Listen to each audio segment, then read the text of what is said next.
पास होऊंगा नहीं होऊंगा। एक कहता है अरे यार मैं पास हो जाऊँ, एक कहता है अरे यार मैं तो 85-60% में पास होऊंगा। एक का कॉन्फिडेंस देखिए, वो कहता है क्या पास होना, क्या 50%, अरे भाई 100/100 करके आऊंगा और 100/100 ही आना है मेरा। वो अलग बात है 98% हो जाए, 97% हो जाए उसका है। तो ये है सेल्फ कॉन्फिडेंस। एक टीचर बराबर ही सबको पढ़ाता है, लेकिन हर स्टूडेंट के अंदर सेल्फ कॉन्फिडेंस अलग अलग होता है, और उसी सेल्फ कॉन्फिडेंस की वजह से उसके मार्क्स की वेरीज करते हैं।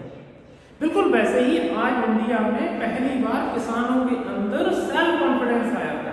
अरे यार ये जमींदार कुछ नहीं है, ये अंग्रेज भी कुछ नहीं है, कानून है, हमारी तरफ से लोग लड़ने वाले हैं जस्ट लाइक महात्मा, और अगर हम चाहें तो इन अंग्रेजों को अपने देश से भगा सकते हैं। और वही हुआ, पूरा इंडिया उठ खड़ा हुआ अंग्रेजों के खिलाफ, और वही फिर अंग्रेजों को यहाँ से भागना पड़ा।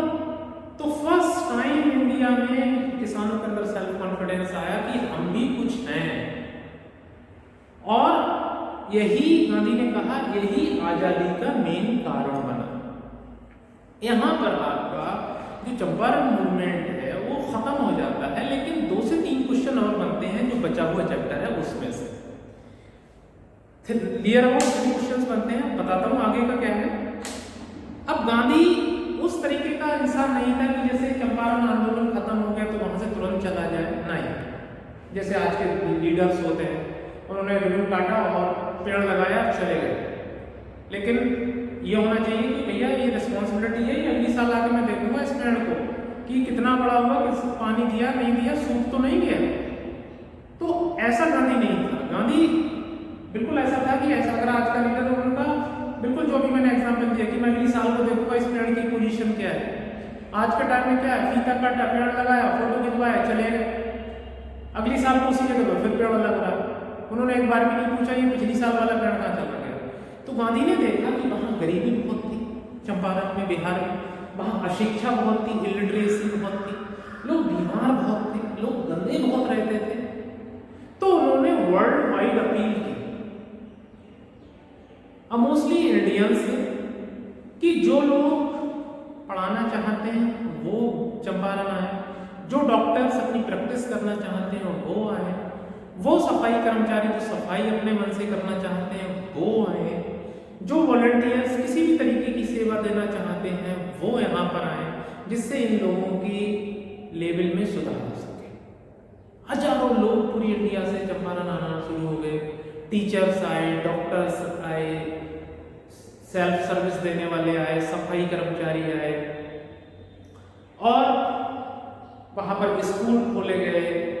उन्हें प्रॉपर तरीके से ये बताया गया कि अपने घरों के सामने नालियाँ खोदो, प्रॉपर पानी निकालो, ये पानी भरा नहीं रहना चाहिए, बीमारियों को पैदा करता है।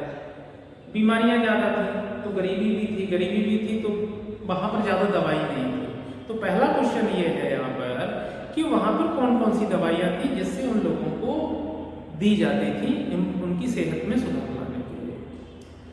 सबसे पहला सल्फर था, you know well, yellow colour का सब्सटेंस होता है जिसको गंधक बोलते हैं।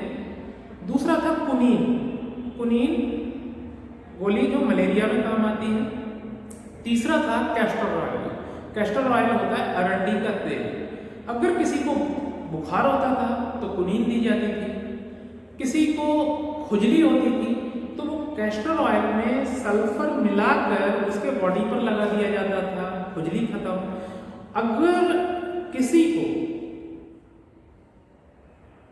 छाले होते थे सोर जीभ में तो वो कैस्टर ऑयल उसकी जीभ पर क्या कर दिया जाता था, लगा दिया जाता था।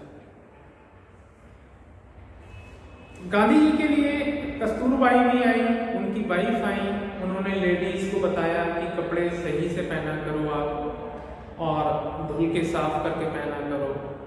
तो एक लेडीज उनको अपने घर में ले गई, बोली कि देखिए मैडम हमारे पास ना तो कोई संदूक है हमारी झोपड़ी में, हमारे पास एक ही धोती है, हम उसी को धुल लेते हैं, उसी को पहन लेते हैं। तो इसके बाद कस्तूरबाई ज़्यादा नहीं बोल पाई क्योंकि वो समझ चुकी थी कि ये बहुत ज़्यादा गरीब है। अब लास्ट में देखिए एक ब्रिटिश मिशनरी था जो गांधी का बहुत बड़ा फॉलोअर था, वो गांधी से मिलने आया था, क्योंकि वो फिजी आइलैंड्स के लिए जा रहा था, रिटर्न बैक हो रहा था इंडिया से। तो उसने सोचा फिजी आइलैंड जाऊंगा, उससे पहले मैं गांधी जी से मिलना जाऊं, मिल लूं। और उसका नाम था चार्ल्स एंड्रयू फ्रियर, याद रखिएगा, चार्ल्स एंड्रयू फ्रियर। अब चंपारण मूवमेंट चल रहा था, वो इंग्लिश मैन था, वो इंटेलिजेंट मैन था। तो वहां के लोगों ने ये कहा कि गांधी जी क्यों ना हम इस इंग्लिश मैन को, जो चार्ल्स है, इसको हम अपने आंदोलन में शामिल कर लें, तो हमारा आंदोलन और तेजी से चलने लगेगा, ये हमारी बात को अच्छी तरीके से अंग्रेजों के सामने ले जाएगा। ये बात उन्होंने चार्ल्स से भी कही, एंड्रयू से भी कही, चार्ल्स एंड्रयू फ्रियर से कही। एंड्रयू ने कहा अरे ये तो बहुत अच्छी बात है, आप लोगों के साथ गलत हुआ है, मैं सपोर्ट करता हूं आपको, मैं ब्रिटिश गवर्नमेंट के अगेंस्ट आपकी बात करूंगा। लेकिन अगर गांधी जी कहें कि मैं इस आंदोलन में कूदूं, अगर उनकी राय हो तो मैं तैयार हूं। लोगों ने गांधी से बात की, गांधी ने कहा नहीं, हम अपने आंदोलन में इस अंग्रेज को नहीं शामिल कर सकते। रीजन देखिए, हम सच्चे हैं, हम सही हैं, इन लोगों ने हम पर अत्याचार किया है और एक दिन हमारी विजय होगी, हम जीतेंगे। लेकिन वो अलग बात है, अगर ये एंड्रयू हमारी पार्टी में आ जाएगा तो हम थोड़ा जल्दी जीत जाएंगे। आने वाले समय में अंग्रेज हमसे यही कहेंगे अरे यार तुम इंडियन में तो हिम्मत ही नहीं थी, तुम में तो दम ही नहीं थी, तुम कैसे जीत जाते अगर ये एंड्रयू नहीं होता तो। यानी कि पूरा जो क्रेडिट होगा इस आंदोलन की विजय का, वो एंड्रयू के सर जाएगा। अब हमें ये मतलब नहीं है एंड्रयू के सर जाएगा, एक इंग्लिश मैन के सर जाएगा। इसलिए हम अपने इस आंदोलन में एक इंग्लिश मैन को शामिल नहीं कर सकते। और ये बात लोगों को भी ठीक लगी। और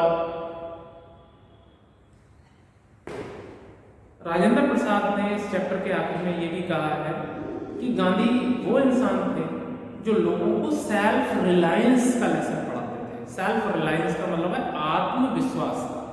अगर एंड्रयू उस आंदोलन में शामिल हो जाता तो इंडियंस के अंदर सेल्फ रिलायंस पैदा नहीं होता, उनके अंदर आत्मविश्वास नहीं आता। इंडियंस को ये लगता है यार इस एंड्रयू की वजह से जीत गया, हम अपनी वजह से नहीं जीते। लेकिन जो चंपारण आंदोलन था वो टोटल किसानों के आत्मविश्वास की वजह से जीता गया था। Thank you.